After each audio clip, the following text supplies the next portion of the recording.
Hi, everyone, and welcome back to Undivided Voices. I'm Lisa Carey, head of content and community here at Undivided, where we support families raising kids with disabilities, from early intervention and IEPs to public benefits and the journey to adulthood. In this week's episode, I'm joined by non-attorney education advocate Lisa Carey. Lisa has spent years helping families navigate the IEP process and getting supports their children need to succeed in school. Together, we're talking about what to do when your child's IEP isn't working. From recognizing the signs that something is off, to asking the right questions and rebuilding a plan that truly meets your child's needs.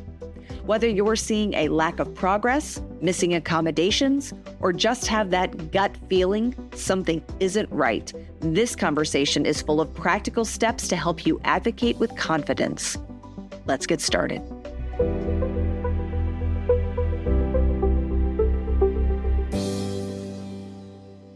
Hey everybody, welcome to Undivided Live. I'm Lisa Carey and I head the content and community teams here at Undivided. Thanks for being here today, where we'll be talking about what to do when it's just not working at school. How can we use the IEP process to truly understand what our kids need and how to make sure those needs are met? If a school says something isn't working, is the focus on problem solving, or is your child being blamed for the lack of progress? Are you hearing suggestions to cut back on services, maybe even a change in placement? Yes, services and placement are valid parts of any IEP discussion. But if something isn't working, the team's job is to figure out why, what's getting in the way, what needs to change. Sometimes we're told everything's going great, but other parts of our child's experience tell a different story. So how do we get to the root of what's really happening? What questions should we be asking? Because at the end of the day, an IEP is about ensuring our child has what they need to succeed in school. Unfortunately, it doesn't always live up to its purpose. So let's talk about how to make it work. So here to do that with us today is non-attorney education advocate for Undivided and Carey Advocacy, Lisa Carey. Lisa's advocated for thousands of families with IEPs, including her own. She's also the mother of 3 sons with disabilities. Welcome back, Lisa. Hi, excited to be here. We have lots to talk about with Lisa on what to do when the IEP isn't working and how to create a plan that does. Okay, Lisa. So I think most people listening realize that IEP accommodations are not optional for a team to implement, yet we hear way too often that they aren't happening, or students are asked by teachers if they really need their accommodations, which is not okay. And not all kids can come home and tell their parents that they're not getting what they need, and many kids who can don't. So what are some big red flags that accommodations aren't being implemented or aren't working? And how can we know if we're not in the room? Yeah, that's a great question. So, sorry, excuse me. You started by saying that accommodations are not optional. They're not. You're correct. However, accommodations are also not something that you want the school to implement every single day, every single one. They're as needed. So what do I mean? Let's just say your child has an accommodation of extra breaks, right? And they're doing an assignment. They're working, they're focused, they're doing what they're supposed to do. You don't want someone to come up and be like, hey, stop working. You need to take a break now. So, right. Accommodations, they are not optional, but they're also as needed. And so, how do you know if they're working? It's going to really depend on the type of accommodation, obviously, that we're talking about. Some of the common things we might notice is obviously your child can tell you. If your child can't tell you, like so many of our kids, you might notice an increase in behaviors when they come home from school, or in the morning when they're getting ready to go to school, they don't want to go. Work samples, right? So for example, if your child has an accommodation to be using a device to type and the work's coming home handwritten still, excuse me, then, another way too is to ask the teacher very polite, in an informational gathering kind of way, very politely ask the teacher some open-ended questions, right? So for example, you could say, oh, I noticed that he brought home this test. Can you share with me what accommodations seem to work well for him during this test, right? Assuming the positive. instead of saying, are you using his accommodations? Because your answer is going to be a yes or a no, probably a yes. So I would ask more open-ended, like which accommodations seem to be most helpful for this type of assignment, those types of questions. It's a great idea. And what can we do as parents when accommodations aren't being implemented? And we confirm that they aren't, then what can we do, Lisa? Well, the obvious answer, right, is to have an IEP meeting. But it is possible too that they just don't, I don't want to say this, right, because they should know, but maybe they don't know, right? So it is, you can ask, have you, I'm so sorry, you guys, I'm like lost my train of thought. Try asking the teacher, like, how come you're not allowing extra time on the test? Was it not working well? Is there another thing you're doing instead? Try to get some information. If it turns out that they're just simply too busy to be bothered, then you're going to have to ask for an IEP meeting. Right. And what are the biggest, I mean, sort of same question, but about modifications. What are the biggest issues that you see with modifications that make them unsuccessful? Well, I think the biggest issue is the school's not following through. Or they don't specifically have somebody assigned to do it. It's one of those situations where the teacher thought this other person was doing it and the other person thought the teacher was doing it. I see that more often than you would think. So in the IEP meeting, when those modifications are being decided upon, it's a good idea to ask who's responsible and get kind of specific information. And I do, like I said, I think it's the follow through. The follow through seems to be what I see the most. And what are questions that parents can ask to determine if the modifications are appropriate? Because again, they might be happening, but are they appropriate? Are they working? Mm-hmm. So for the modifications, and honestly, the same for the accommodations. A starting point is going to be those assessments that you have. And those present levels on the years you might not have assessments to see what the team is saying. Beyond that, you're going to want to make sure that the modifications are using themes or pictures that are going to be engaging to your child. If your child absolutely loves everything basketball, right, then, and they're working on writing a paragraph, then we should be asking them to write about basketball, right? Like, not always, but at least let's try to engage them and make it interesting. Another thing is we want to make sure the modification's age appropriate. Okay. If you have a 5th grade child who's reading at a kindergarten level, the theme shouldn't be Winnie the Pooh. They're in 5th grade, right? Appropriate, but using those kindergarten level words if that's the instructional level that they're reading at, right? Let's see what else. Find out if your child is bored. Again, it's going to be some probing questions, watching behavior. If your child is bored, or alternatively, if they're very frustrated. That might tell you that the modifications are too easy or too hard. Right. And I mean, I think everything that Lisa said, what is coming home, look at the work samples, look at the classwork. Is it appropriate? You can take your own data. You can look at those assignments, try them at home and see, are they struggling? Are they not? And hopefully then have conversations with the team and let them know what you're seeing at home as well. Another thing about modifications or any kind of classwork, Lisa, a lot of times we see aides creating modified materials. So is that okay, or how should it work? So an aide or a paraprofessional or an aide should be implementing what a teacher, a credentialed teacher, so typically a special education teacher, but it could be the general education teacher, depending on the circumstance, has prepared. Now they can show the aide how to deliver the materials, right? But the teacher is the one who is structuring the assignment. Now, that being said, if the modification is something that is very simple, right? And they tell the aide, hey, cut this and paste this and print this, that's okay too, because it needs to be under the direction of the teacher. But the aide should not be Googling how to modify it or something and doing it themselves. Right. And certainly not on the spot.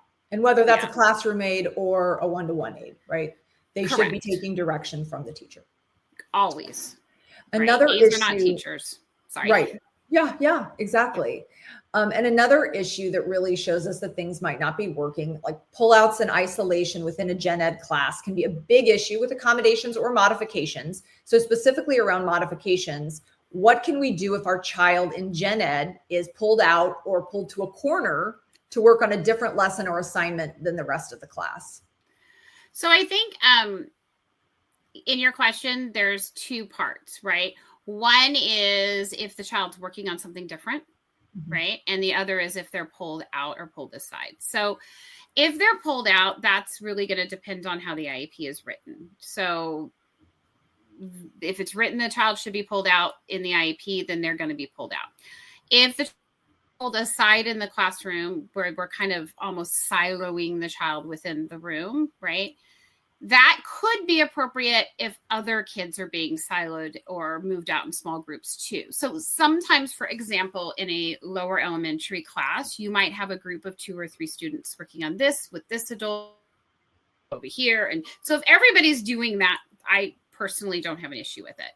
But the third part of your question, right, is if they're doing something else. That is where I do have an issue. And this is not easy as I make it seem. It does take some training for the teachers to learn how to do it. But if everybody in the class is doing math, the child who is having modification should also be doing math. They shouldn't be watching a YouTube video or tracing their letters at that time or working on writing their name or a sentence. They're doing math. If the class is learning about a history lesson about World War II, the child should not be looking at their literature or their science. They should be doing their history too. And their history should also be World War II. They should be learning the same subject, but it should be modified to their level as per the IEP. Right.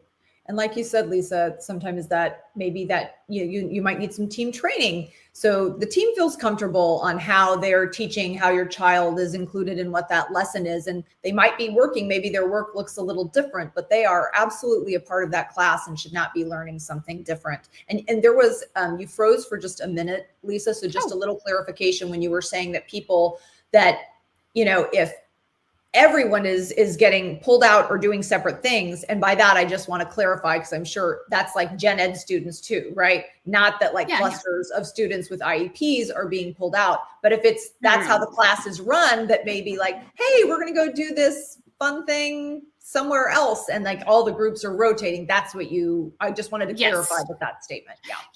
Yes. That's what I meant. And in schools now, there's a lot of group work and there's a lot of small group work where it's 1 or 2 or 3 students that are doing something. And then there's larger group work too, as they get older. And so I think that in the lower elementary, they want to start preparing kids for that. And it's also easier to teach. If you got a bunch of 7-year-olds, they call it in preschool and kindergarten centers, right? We've all heard of centers, right? As they get a little older, they don't necessarily call it that. They might call it your reading group or whatever, right? I'm just saying is if your child is being included in general education and they are being pulled, but everybody else is being pulled too, both kids with and without IEPs, then that is something to be careful of. I myself got upset when my child had been pulled with another student, only to find out that they were taking 2 students at a time alphabetically out of the room for something and bringing them back. And it was the whole class alphabetically. So just wanted to point that out. As long as your child isn't a center of one and they're the only center that's in Exactly. a corner, then right. Right. Exactly. So that's a conversation to be had. Yeah.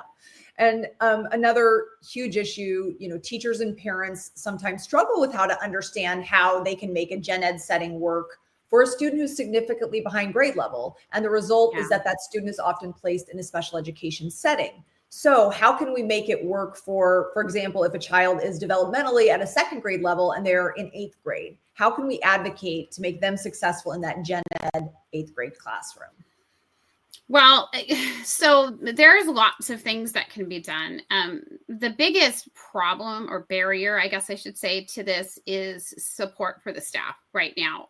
A lot of times, one teacher in a room of 38th graders isn't going to be able to differentiate instruction for anybody, right?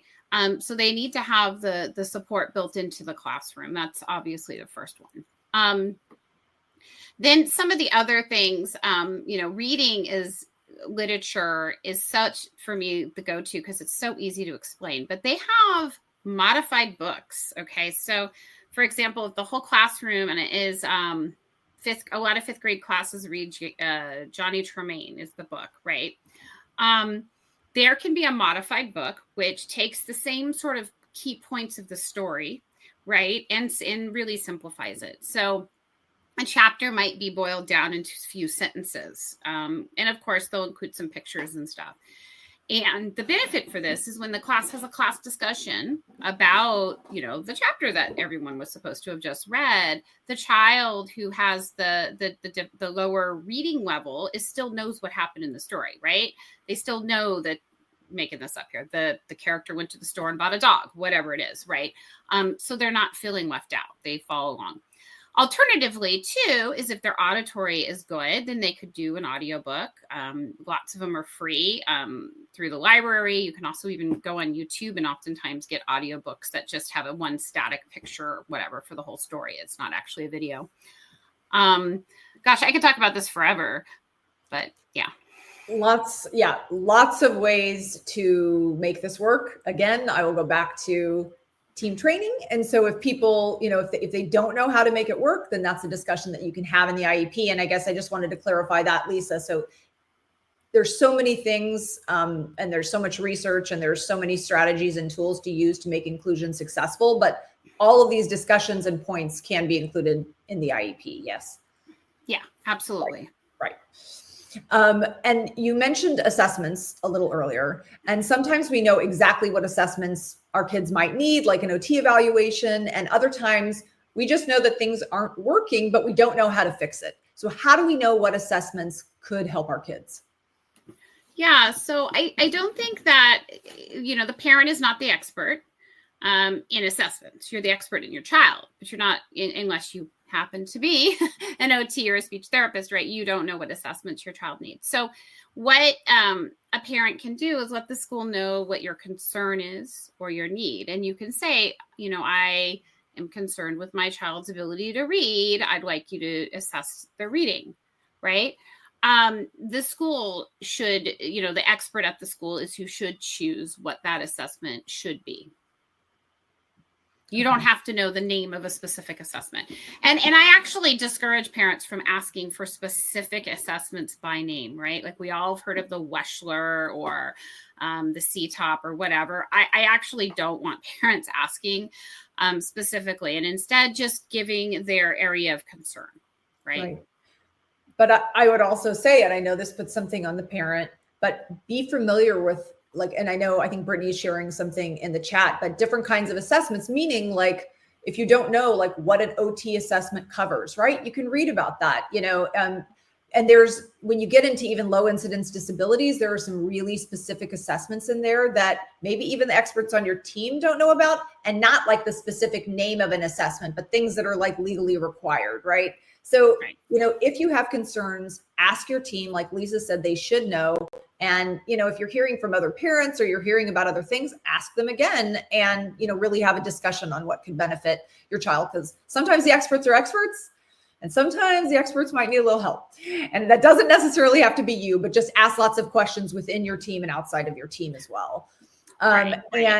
And I do also, oh, sorry, go ahead, Lisa. Can I just elaborate on one thing I said, which is, when I said I don't like to ask for assessments, there's actually a reason for that. And that is, you don't want to be in a situation where you ask and push for specific assessments and they do those specific assessments. And then you're not happy with the results and you say, I want to get an IEE or something else. IEE stands for Independent Education Evaluation, which is an assessment done by somebody that doesn't work for the school, but that the school pays for.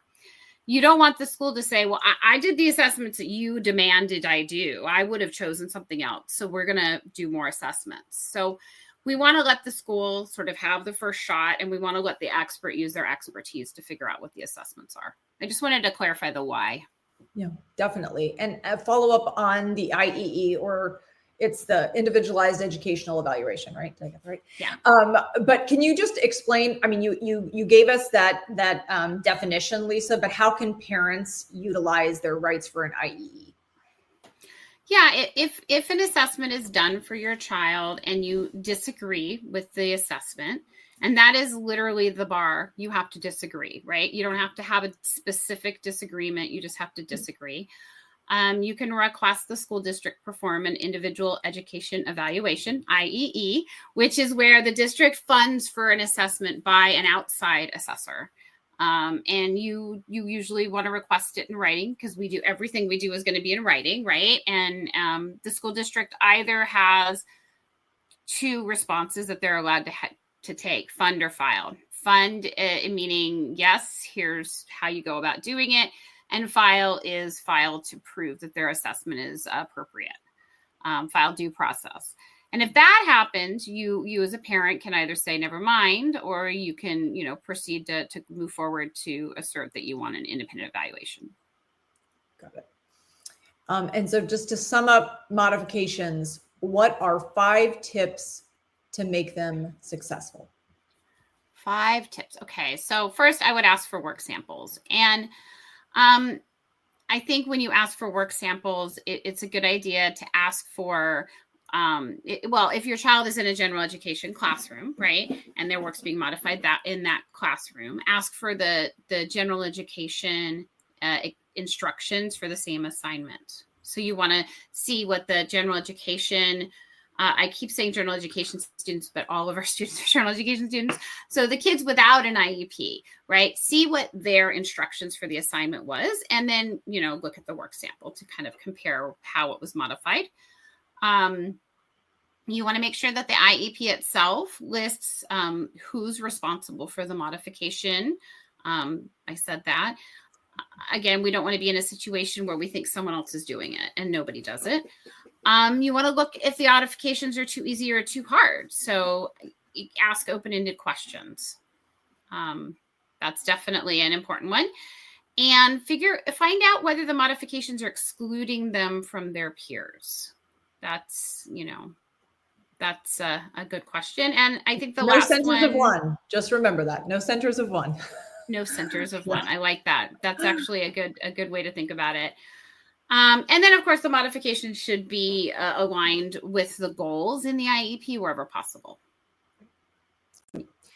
And as we've been discussing, obviously placement can be a huge sticking point. So what if a family is requesting a non-public school or an NPS? How can they advocate within their child's IEP? Well, to go to an NPS, which stands for a non-public school, usually that happens when a school, there's like 2 ways I can phrase this, right? One is when a school can't handle your kid and isn't able to educate them, right? But the way we say that is if their placement is not appropriate. It's always that appropriate is the word that we're looking at, right? And you want to take a look at, if you as the parent are advocating for a non-public school for your child, then what I suggest you do is get a piece of paper and a pen. This is for yourself, right? Or your iPhone, or however you take notes, and start jotting down what's not appropriate about school. And when I say school, I mean everything that happens from drop off to pick up. So it doesn't have to be just the physical school.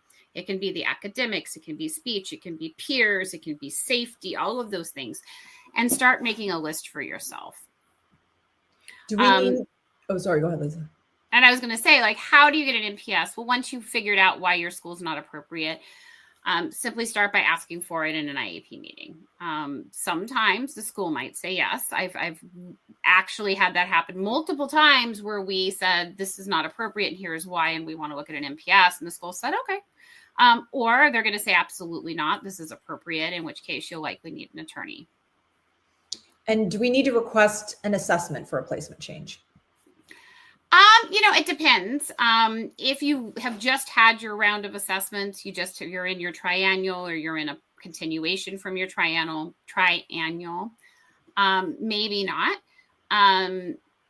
It's just going to depend on the specifics of the case. If you're saying they can't manage your child's behavior and that's why you want to move to an NPS, but you've not had a functional behavior assessment, which is an FBA, then you're probably going to need to get an FBA first. Okay. And you mentioned safety concerns. And so I wanted to follow up on that.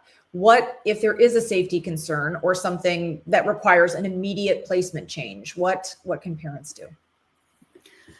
Yeah, immediate placement change. I would request an IEP meeting. Keep in mind, there is no such thing as an emergency IEP. The regulations say that they have 30 days to hold an IEP meeting from when a parent requests it. And there's no way to change that regulation by saying it's an emergency. They still have 30 days. However, I would let them know that it's urgent in writing and that you have safety concerns. Include that in the writing. That might nudge them to move a little bit faster, because if you think about it, if something does happen to your child after you've told them you have safety concerns, there's a liability there, right? So I would just put it in writing that you would like to have a meeting as soon as possible because you have concerns about safety. You had also mentioned bullying. So can parents request that their child not be in a classroom with the child who's bullying them? Yeah, absolutely. If there is bullying and it's risen to the level of bullying, the action should be taken against the other child, not the victim. Meaning the other child should stay where they're at, unless there's something else going on, right? That it's not appropriate. But generally speaking, the bully is who we would want to move. Yeah. And I sort of made a face just because I know that so frequently that is sadly not the case. And that's not how it's done. And it's all about, what our children should avoid or how they should act differently, or maybe they should, go to a safe place during lunch or whenever it might be happening. And that actually leads me to another question. If there are times like passing period or lunch where a child is being targeted, can they request aid support or extra support during those specific times? Absolutely. Absolutely. You can request from a school a safety plan. And part of that would include, and by the way, a safety plan is also something that kids without IEPs might have if there was a situation like this. So it isn't necessarily an IEP thing. That would include how the school intends to keep the child safe. And I just want to add really quickly that when I talk about keeping a child safe, I'm not just talking about physical, I'm also talking about emotional. And I'm also not talking about, some of our kids, especially those with autism. I have 2 autistic kids myself, young men. When we're talking about, sometimes there isn't actually bullying going on, but the child is perceiving bullying. Okay. And if a child is perceiving bullying, then they are being affected emotionally as though they're being bullied. I hope that makes sense because I just talked in a circle. But so even if they're not being bullied, but their perception is that everybody is mean to them all the time, then they are living that trauma, whether it's real or not, right? So even if it's perceived, we need to think about that child's mental health. Does that make sense? Yeah. I mean, we want to work on helping that child perceive things more realistically and understand maybe the social cues that they're not understanding, sure. But we also want to protect their mental health. If their disability is making them feel unsafe and terrified and like they're in fight or flight. So whether they really are in like a fight or flight or they feel like it, either way, we need to do something so they can feel safe and learn, which is why we're, one of the reasons that we're at school. Yeah. It's sort of like if your husband or your roommate comes into the kitchen and you don't know they're in the house and they scare you and you scream. And then you turn around and it's your husband. Your heart is still racing. You're still dropped that dish on the floor. You still reacted from a terrified state, right? So you still had that reaction, even though you see, oh, it's just my husband. So I'm just saying, is we want to assume that child is kind of going through that trauma, even though we can see that it's actually not happening. Just brushing it off and saying, no, he wasn't mean to you. You just misinterpreted, doesn't make that trauma inside them stop. And I am not a therapist, so this is just what I've learned. Right. No, it's an amazing, it's a really good point and something that is, I think, frequently overlooked by teams. So another thing, we kind of talked about modifications. We're starting to talk about inclusion, and parents often hear that an inclusive placement isn't working. So what are some common reasons that inclusion is not successful? The supports aren't in place. Usually when I see that inclusion is not working, it's a situation where they've just sort of taken the child and thrown them in the room and said, all right, they're there, and given them half an hour a week of, a special ed teacher to do some modifications or something. So we have to make sure that the supports are in place. Inclusion doesn't work without the supports, and you have to get those supports in place. And that's a challenge for a lot of teams. Right. Some other things I know that we've talked about, Lisa, too, that if there are no structured social opportunities, right? That's also a big part of school. And I want to touch on socialization in a minute. And like you're saying, if there are supports, but if aids, like we've kind of touched on too, like if aid support isn't being implemented effectively, or if they're, being pulled to the corner, if things aren't being done right, everything that we've talked about, right? But, what are some strategies if it isn't working that can improve support so the student can be successful? I think that if it's not working for whatever reason, right? I think the first step is trying to figure out why. And that is so hard, right? I understand that some of you listening might be like, oh, right, she just says that. Like, I know it's really hard. And earlier we talked about how to, tell if modifications are working. This is going to be sort of the same sort of thing. Start always with open-ended questions, okay? Don't say, is it working, right?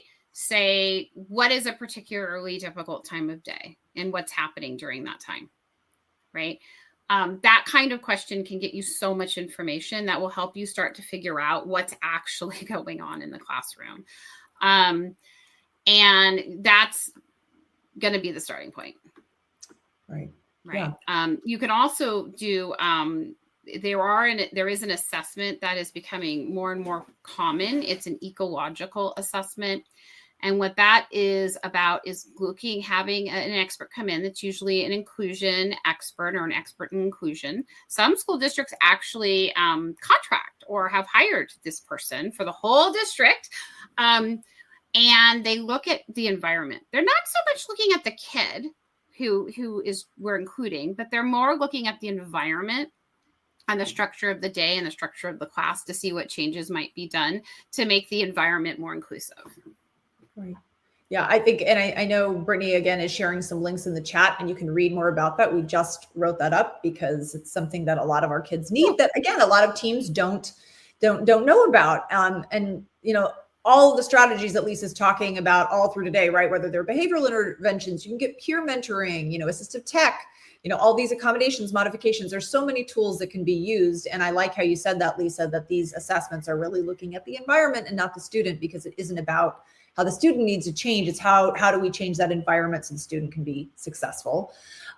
What if our kids, Lisa, are not meeting their IEP goals in an inclusive setting? Is that a reason that a child can be removed from gen ed? So, the standard is we have to try all of the things before we move a child from a general education. So if the child's not meeting their goals, then we need to look first at, are the appropriate supports in place?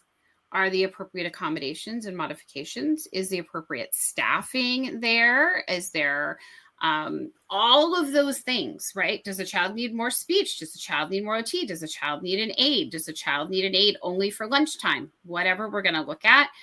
Once all of the things have been tried, in a perfect world, the next step would be to have them go to a special education environment for a part of their day, right? I wouldn't say necessarily, oh, this child can't do inclusion 100%, so now we're going to go 100% to a special education classroom.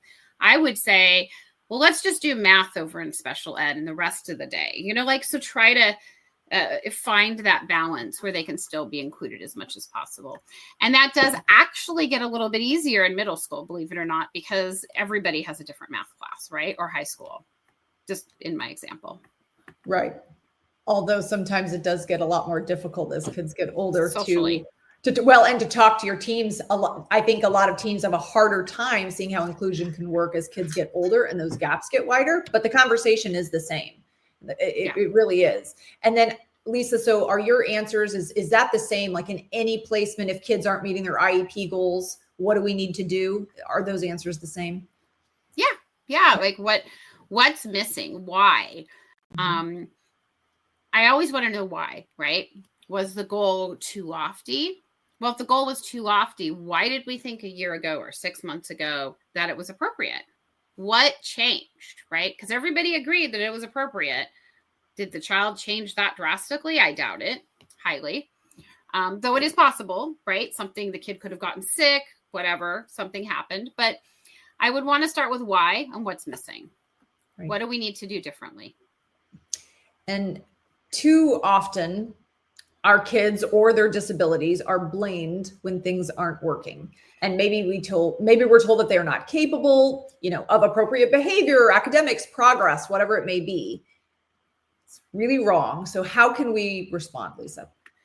Yeah, we can't blame the kid for their disability. And that's so wrong that it's one of those things that, like, I can feel I'm getting a little bit like worked up. Like, what are you doing? And I think that if things are not working, the adults, right, need to look at what changes can be trialed. And by the way, when I talk about looking at changes, it doesn't mean that we're going to say necessarily, okay, we're going to do this new thing. I'll talk to you all in a year, right? We can trial. We can say, let's try this new thing for 2 weeks and then meet maybe informally. Maybe it doesn't have to be the whole team, but meet again and see, did it work? Did it not work? Let's try this other thing. And try different things. But please stop blaming the kids for their disabilities, right? Like, if your child has ADHD, we all know the child's got impulsivity, okay?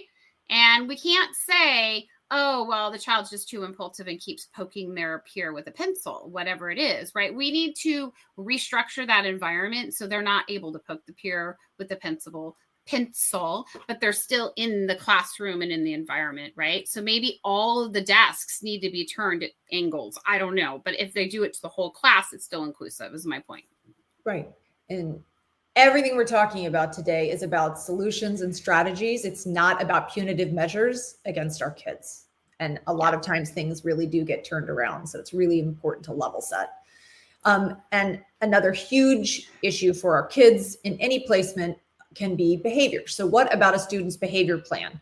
And despite the plan, which might include aid support, the student continues having behaviors. What can we do when the behavior plan doesn't seem to be working? Well, this is an area where look at the data is the strongest thing I can say. You want to look at the data. If the child has a behavior plan, then that means somebody is collecting data on what we call the target behaviors, right? And so the target behaviors are the identified behaviors that they have looked at and determined are impeding the child's academics and inability to access all of their education, right? So it could be inattention, right? And lack of focus. It could also be hitting or eloping. It could be self-stimulatory behaviors, which again, I'm only talking about those that are getting in the way of learning, right? Self-stimulatory behaviors or stims aren't a bad thing in of themselves, right? We're just talking about impeding learning. And so if it's in the behavior plan, then there is somebody doing data collection. So let's look at that data collection and see what has changed.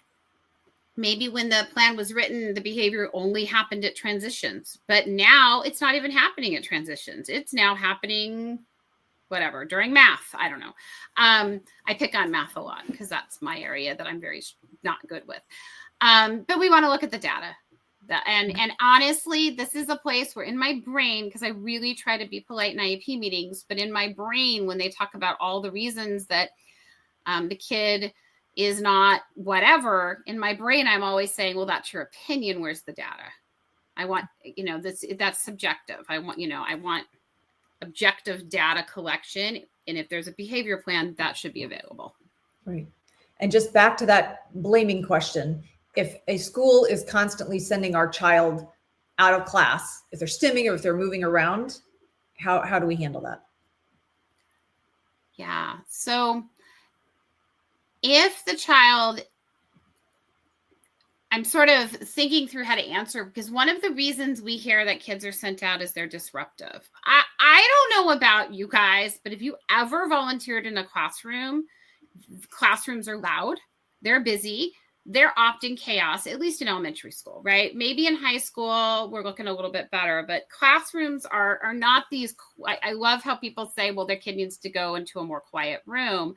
Special day classes are usually louder, generally speaking, right? I'm very much generalizing, but if they're sending your child out occasionally, right, and it's an effective means to help with whatever the behavior is, I'm okay with that personally, because we're all humans. But if it's happening every single day for periods of time, then your child is not receiving what we call FAPE, a free appropriate public education, because you can't educate your child if they're not in the classroom. So my immediate reaction, if you were to say they're doing this to my kid, is I would say, well, do we have an OT assessment? Has the OT been involved? Are we offering this child flexible seating, like cushions to sit on? Are they able to stand in the back, right? If it's just a fidget need, can they go stand in the back? Can they sit on a beanbag in the corner, right? There's certainly nothing about school that says you have to be sitting in a 90-degree with your legs in a chair to learn, right? I can learn just as well in a beanbag. So sort of figure it out. Now, if it's something like vocal stems, right, where they're yelling out things, or their behavior is something that is truly disruptive versus that someone just said it might be disruptive, right, but actually disruptive, right? Like maybe you're rocking a table like this. I had a student do this. So then they're going to be wanting to look at the behavior plan and teaching them what we call a functionally equivalent replacement behavior. But basically, we're going to teach them another way to get that out, whatever that is for them, right? It might be from anxiety. It might be from boredom. I don't know, but we want to teach them something else that they can do that is less disruptive if it's truly disruptive. So always looking, why is this happening? How can we support? Where is the data to show that a change needs to be made, right? Yeah. So another specific question about progress around related services. Okay. So if our child isn't making progress, maybe for example, a child has received speech therapy for a few years and they can only say 10 words, and the district says that they're going to discontinue speech services since the student isn't improving, what can parents do or say in response? So speech is speech is the easiest one for me to answer, right? Because all of our children, it's a human right, communication. Every single one of our children needs to have a form of communication. And we need to work really, really hard to work with them to get that communication as much as possible. So if those speech goals have been around, I don't know, putting together 2 words or whatever, then maybe it's time to look at shifting those speech goals to using an assistive technology like an AAC device or picture cards or something. So I would say write some new goals. Write some goals to allow more of what we call multimodal communication. I know Undivided has done some videos with some amazing speech therapists who talk about AAC. So if this speaks to you, people watching, go Google that or go on the website and find it. It's amazing information. I will admit, as an advocate, I have watched those multiple times. For things like OT, again, it's going to depend what the service was for in the first place. So obviously, if they want to fade out a service, we're going to always ask for an assessment. They can't say to you, oh, we're done, we're no longer doing it. They need to do an assessment to show that it's no longer needed. And then from that assessment, you may agree or disagree and ask for an IEE, like we spoke about a couple minutes ago. Right. And I think something that we hear a lot about is, well, services are supposed to fade out. So if we feel like our kids still have needs in those areas, they're just getting older, is it a thing, right? Can they just say, well, we're supposed to fade out services, even if there's still a need? Okay, so I hate to talk about disabilities in a severity level, right? Because everybody is an individual. But yes, there are probably certain things that children have IEPs for where a service could fade out. For example, if a child has an IEP for dyslexia, they might be able to fade out the amount of support they're getting as they've learning their reading skills and they become better and they get to grade level if they can keep up, right? Absolutely. We know many professionals who have dyslexia that don't need a service as an adult. Then we have other students that are going to need levels of support for the rest of their life. Okay, so I have a 12-year-old who has Down syndrome. He's going to need a level of support for the rest of his life. There's not going to be a fading out. But what will happen is for the kids that will need the ongoing support, which is most of our kids, by the way, I just wanted to say there's a small group where maybe they could fade out. But for most of our kids, the service isn't going to fade out, but the need is going to change, hopefully, as they progress. So maybe your child has something with their muscles that makes them difficult to use their hands and their arms, right? So maybe in kindergarten, you're working on simply getting in and out of a chair. And now they're able to get in and out of a chair and they're in 5th grade. And now we're working on, I don't know, zipping our jacket and holding a pencil. And then maybe by 9th grade, we're going to be working on carrying our own books. But it's always going to change just because, the child sits in a chair, we're done. And so again, that's always going to come from those assessments. Right. And it's always coming from need, right? So even if, that child with dyslexia, if they are still really struggling, you don't just get to fade out because, you just have dyslexia. And I know that's not what you were saying, Lisa, but we hear all these different kinds of things from school. So again, I really want to underline all of this is based on need. There's no blanket statement of we're going to fade out services or we don't do that or any of those statements, right? It's all based on the data, the assessments, and what students need. Absolutely. And anytime they want to end something, unless you completely agree, you're going to want to ask for an exit assessment. And technically, they can't end something unless everybody agrees without an assessment showing the needs not needed. Don't call it an exit assessment. I shouldn't have said those words. Strike that. But you want to do an assessment to show that the needs are not there.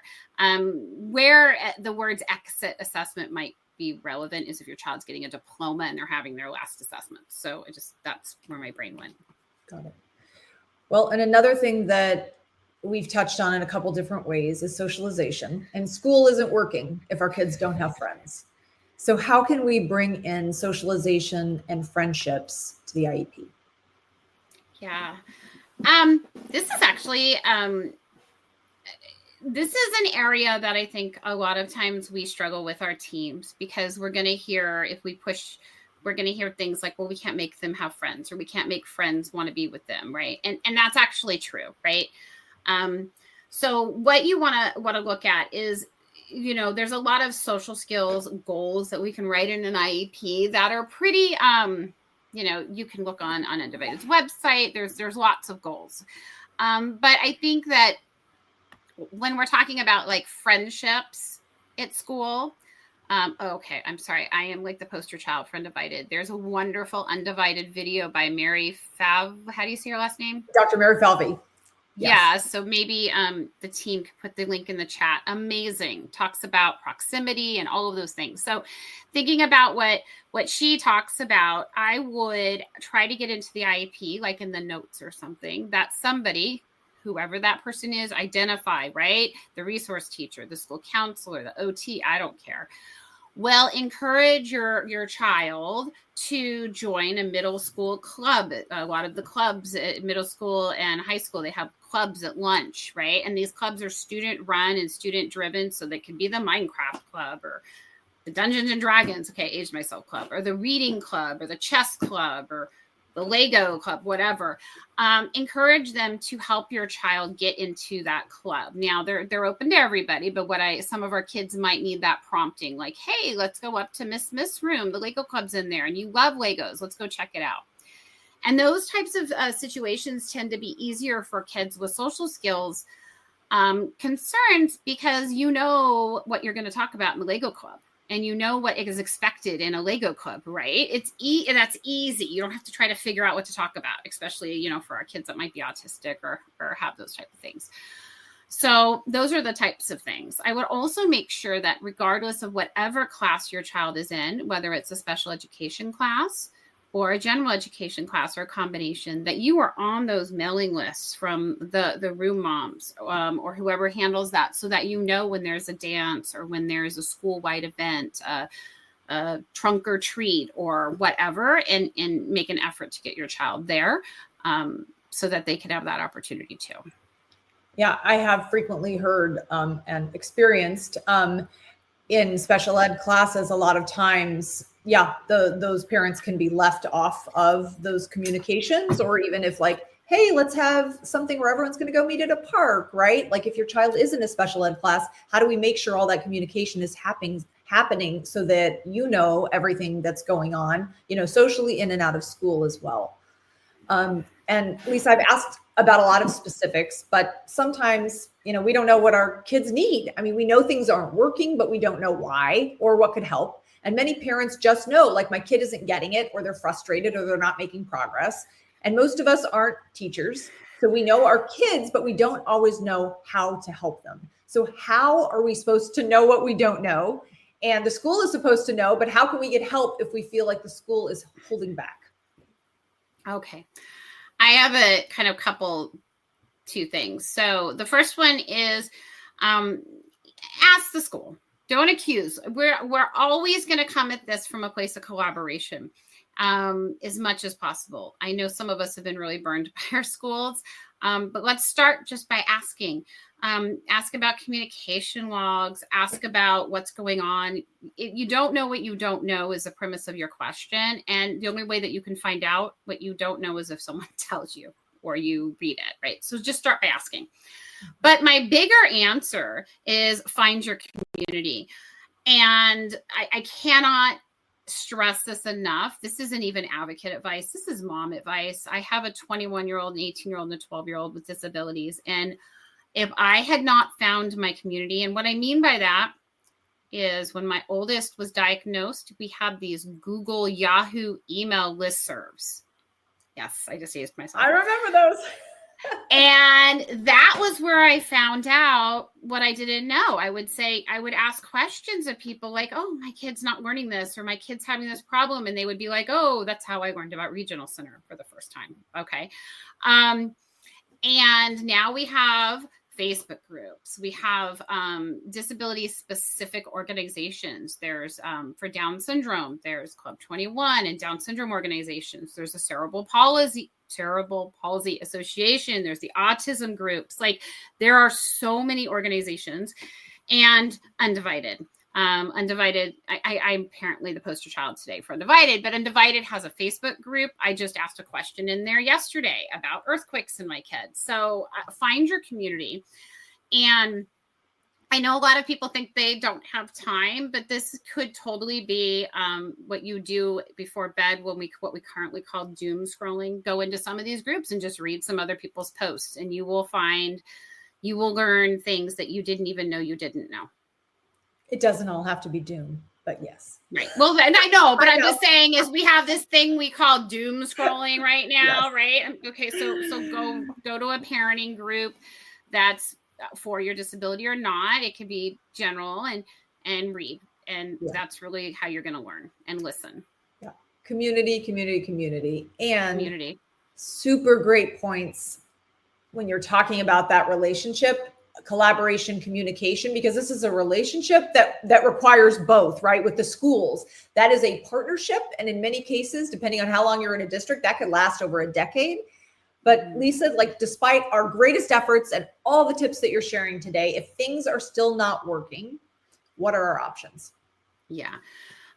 Well, in California, I'm kind of jumping ahead a little bit, right? But you should look at getting an advocate to help you, potentially an attorney, depending where you are in the process, right? Like if you're ready to try to file or something. You can also turn to friends, have friends go to a meeting with you. I wanted to say, in California, we have this amazing right that most states don't have. And that is, we can look at an IEP almost like a cafeteria, take what you want and leave what you don't. So never, ever, I've decided every single interview I do, I'm going to say this, never, in California specifically, never don't sign your IEP. That is the worst advice I hear over and over is if you disagree, don't sign. At a minimum, you want to sign your child as eligible, that you agree they're eligible for special education. And possibly there are other things. Maybe you can agree to the accommodations. Maybe there's a goal you like, right? But don't leave it unsigned. So sign with your what you don't agree with. Be very clear, and get someone to go with you to the IEP meeting and brainstorm with you. Before, sit down and talk about it, and get your ideas sort of sorted before you go into the meeting. Right. And if we make a request and the school says no, what do we do immediately? Well, you're going to sign that IEP partially, right? Meaning you're going to assign what you agree and disagree. The school should give you something called a prior written notice, which PWN for short, which a prior written notice has very specific parts that they need to have in there. They need to tell you what action they're taking or not taking, why, what data they use to make that decision, and tell you what you can do if you continue to disagree, which is like an appeal process. Right. And we have videos on that too. Yeah. Yes, definitely. And I'm looking at the time. So Lisa, what is the most important thing that parents should walk away with today when things aren't working at school? I would say the most important thing out of everything I've said is a lot of questions. Ask open-ended questions. Avoid, are you using the accommodations? What accommodations are working for you? Which ones aren't? Ask open-ended questions and start gathering information. That should be your first step. I love that. Thank you. Yeah. Thank you, Lisa. Thank you for driving home what I know everyone watching here already knows, but that when things aren't working, it's not a sign to give up. It is time to dig deeper, ask lots of questions, gather data, encourage transparent communication, and have data-driven and student-centered discussions. And like Lisa said, remember, you are the expert on your child. You also deserve a team that listens, collaborates, and follows through.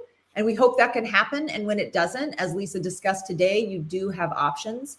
You also have a partner in Undivided. Please stay connected with us. Join our Parents Only Facebook group. You can also find us on Instagram, YouTube, LinkedIn, X, and now Pinterest. So thank you again to Lisa and to all of you. Our mission is to support you so your children can thrive, and we want you to thrive too. We'll see you soon. Bye. And that wraps up this week's episode with Lisa Carey. IEPs can be so confusing, and Lisa gives it to you straight. I find myself learning something new every time we chat, so thank you to Lisa. And if you're ready for more hands-on support, don't forget about our free Kickstart. You'll get 2 Zoom meetings with our Undivided navigators who can help you map out your child's supports and services. From there, you can explore our platform membership, which includes a personalized roadmap for your child, step-by-step guidance and task lists, a digital binder to organize all of your documents, plus weekly Q&A office hours with our advocates and specialists. Just go to www.undivided.io to get started. Thanks so much for joining me today, and I'll see you next time on Undivided Voices.